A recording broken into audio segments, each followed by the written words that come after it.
In the last topic of this chapter, we will discuss in section 5.4.3 multipole expansion of the vector potential. Why we expand a potential into its terms? Because we want to check that what will happen when we go away or very far from the source, what will happen to the potential.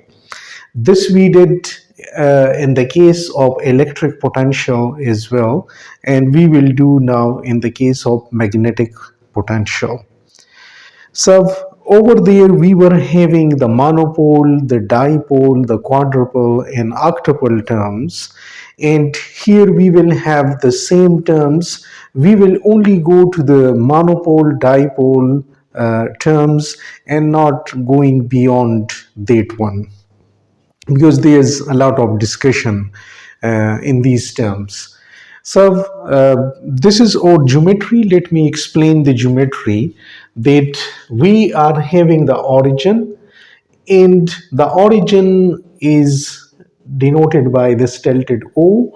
The observation point where we are observing this electric potential due to this current source, and current is flowing in this loop. So we are having this distance is R. From the source to the origin we are having R prime, and then from the source to the observation point, as usual, we are having the difference vector, we are having the tilted R. So we have done this thing many times, like to use the law of cosine in order to find out this R. So we will use that law of cosine here, and this 1 over R, I will write this in the form of 1 over R, because R from there I am writing the direct relation, the law of cosine here. So this is equal to 1 over R square plus R prime square minus 2R prime in cos of the angle between R and R prime, which is cos theta prime, and this is inside square root.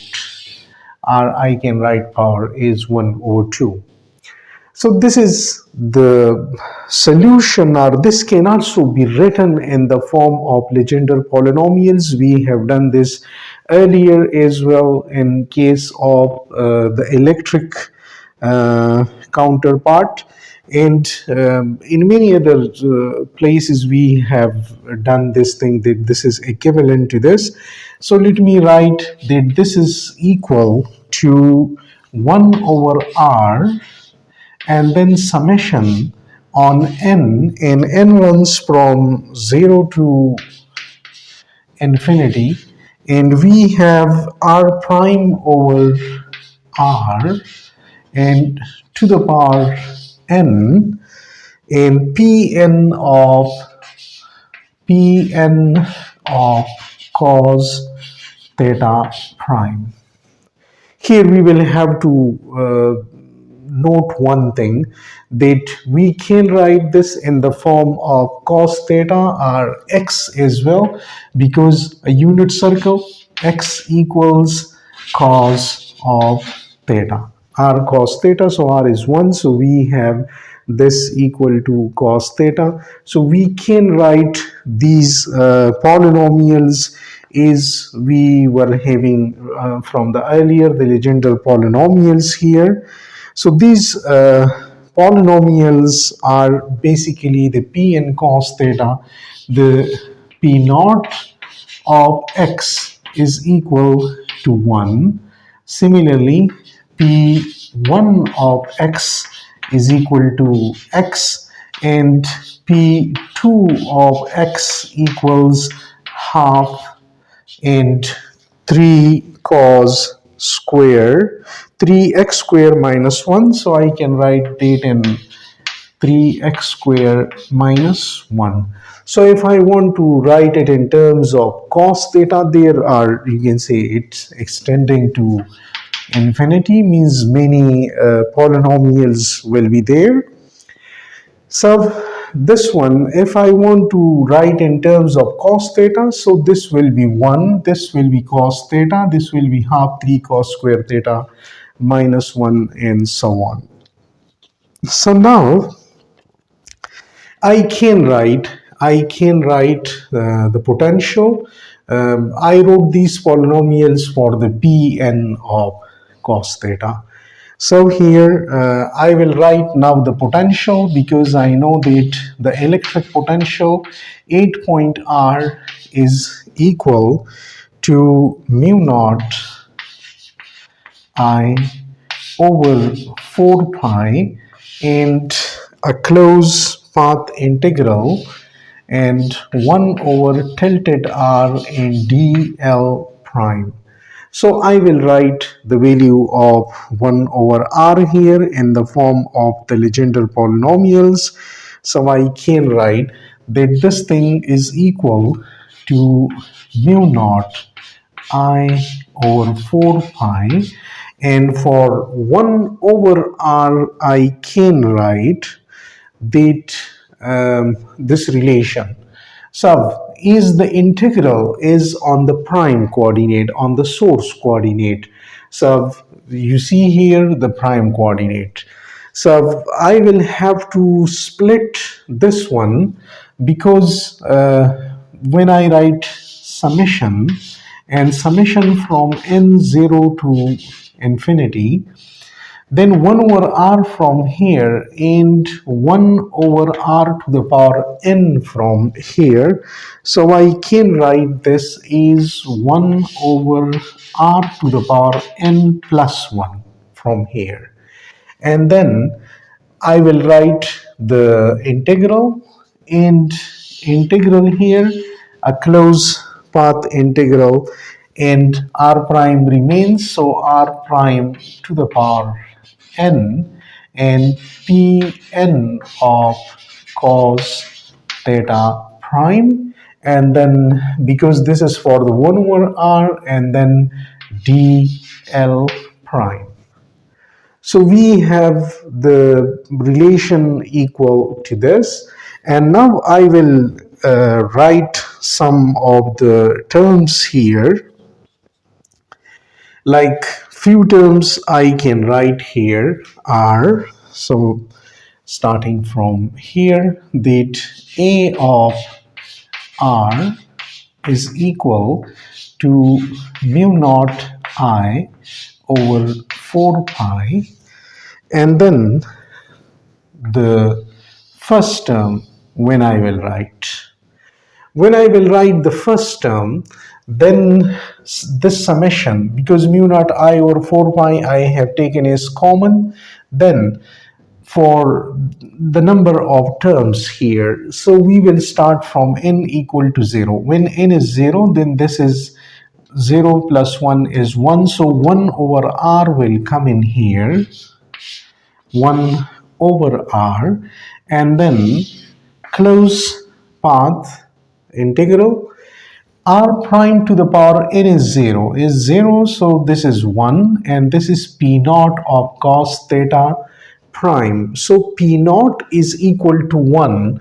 So I can write that the only terms that remain here is dl prime, because this has become 1 and this has become 1, plus the next term.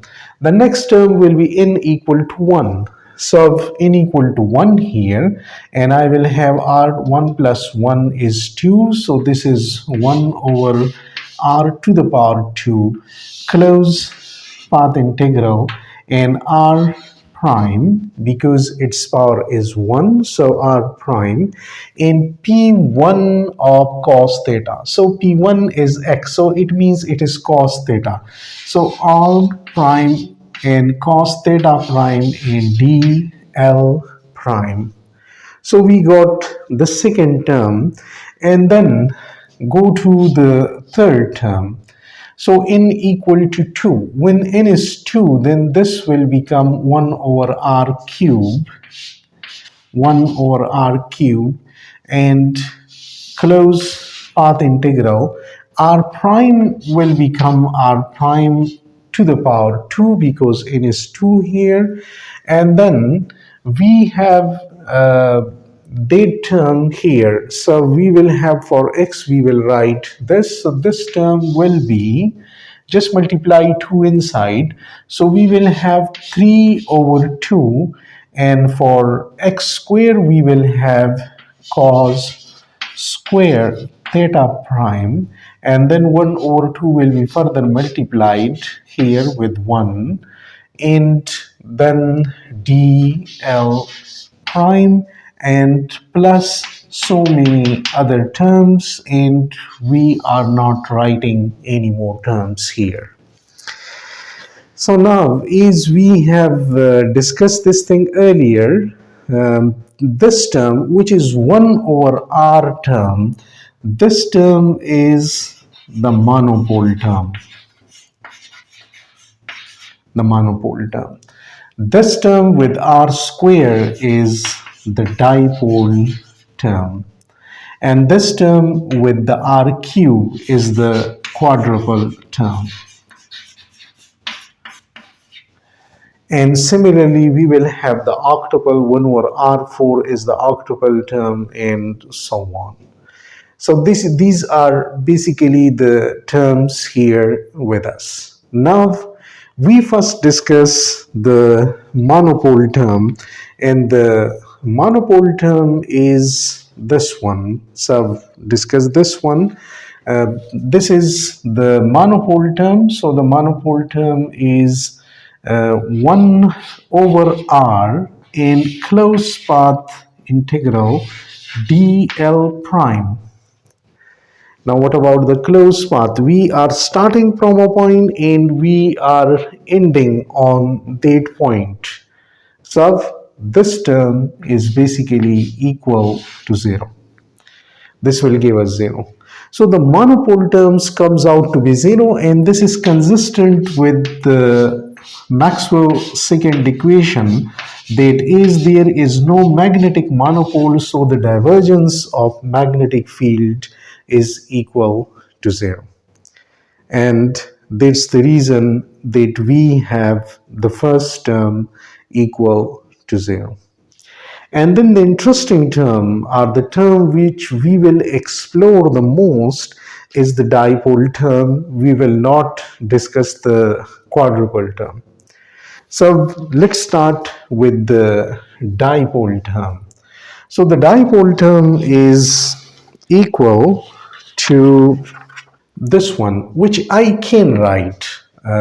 This dipole term I can write further is mu naught I, it will come with this.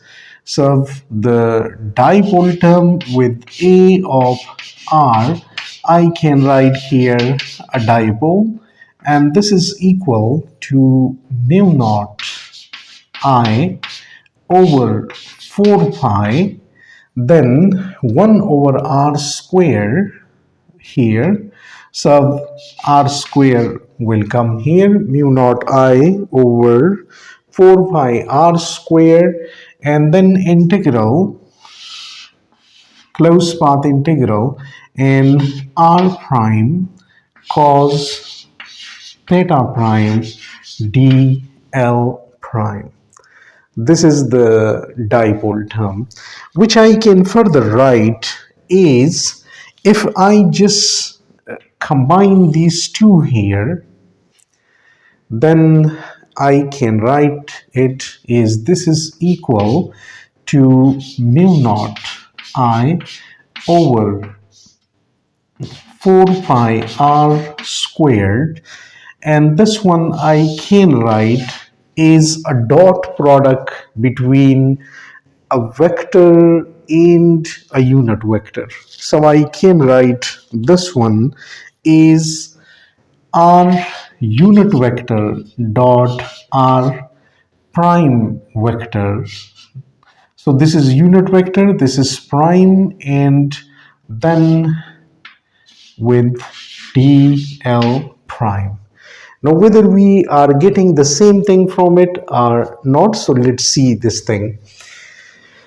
r unit vector, and then so the magnitude of r unit vector is 1, and then it will be r prime, so r prime here, and the angle between r unit vector, which is here, in r vector, so r unit vector is also in this direction, the angle is theta, so it will come out to be cos theta prime here, and then the dl with this. Now we are actually converting this thing into something meaningful. And that meaningful is that we know that we are having a current carrying loop. And a current carrying loop is a magnetic dipole. So a magnetic dipole, if we convert this thing into something meaningful, and that is the magnetic dipole moment, which is denoted by small m and equal to the current times the area of this loop. The current flowing in this loop multiplied with the area of that loop. So this is the magnetic dipole moment. And why we want to write this thing in the form of magnetic dipole moment? Because it is easy to calculate. If we are having a magnetic dipole moment and we want to discuss its interaction with another magnetic field, so it is very easy to do. Or how much is the magnetic field of the magnetic dipole itself, so we can easily describe this thing in the form of magnetic dipole moment. So we will try to introduce the magnetic dipole moment here, which we write is m, and this is the current multiplied with the area, which is the area of the loop. So we will write it in vector form, and we will introduce this m in this relation. Now, how to introduce this m and this relation? Uh, a little bit calculation is involved, and as that calculation is very interesting, so I want to do that calculation. Then how we can convert this thing into the relation which is in the book, that r dot r prime, this is equal to r cross dA, in dA in the integral form. So how this can be achieved? Like, this is equal to, like, this integral is equal to minus r unit vector and cross d a prime, the area element. So how this integral shifts into this integral, we will do calculate this thing.